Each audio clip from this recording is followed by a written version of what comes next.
வணக்கம். News today I செய்திகளுக்காக செய்தி வாசிப்பாளர் அபிதா ராஜேந்திரன். உலக இரத்த தான தினத்தை முன்னிட்டு நாம் தமிழர் கட்சி வடசென்னை திருவெற்றியூர் மாவட்டம் சார்பாக குருதிக்கொடை முகாம் திருவெற்றியூரில் நடைபெற்றது.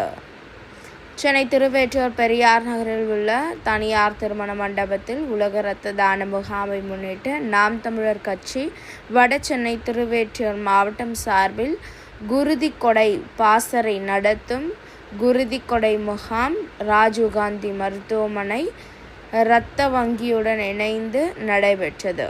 இதில் சிறப்பு விருந்தினர்களாக மாநில குருதிக்கொடை பாசறை செயலாளர் நாதன், பழங்குடியினர் பாதுகாப்பு மாநில ஒருங்கிணைப்பாளர் துரை, மாநில ஒருங்கிணைப்பாளர் வழக்கறிஞர் கோகுல் ஆகியோர் கலந்து கொண்டு இரத்த தான முகாமை துவங்கி வைத்தனர்.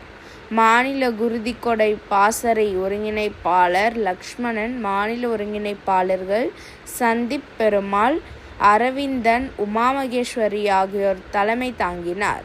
நிகழ்ச்சியில் திருவெற்றியூர் மண்டல செயலாளர்கள் ஜெயக்குமார், தங்கராணி, தகவல் தொழில்நுட்ப பாசறை மாநில துணை செயலாளர் அருண் உள்ளிட்டோர் கலந்து கொண்டனர். இந்த இரத்த முகாமில் 100க்கும் மேற்பட்டோர் கலந்து கொண்டு இரத்தம் வழங்கினர்.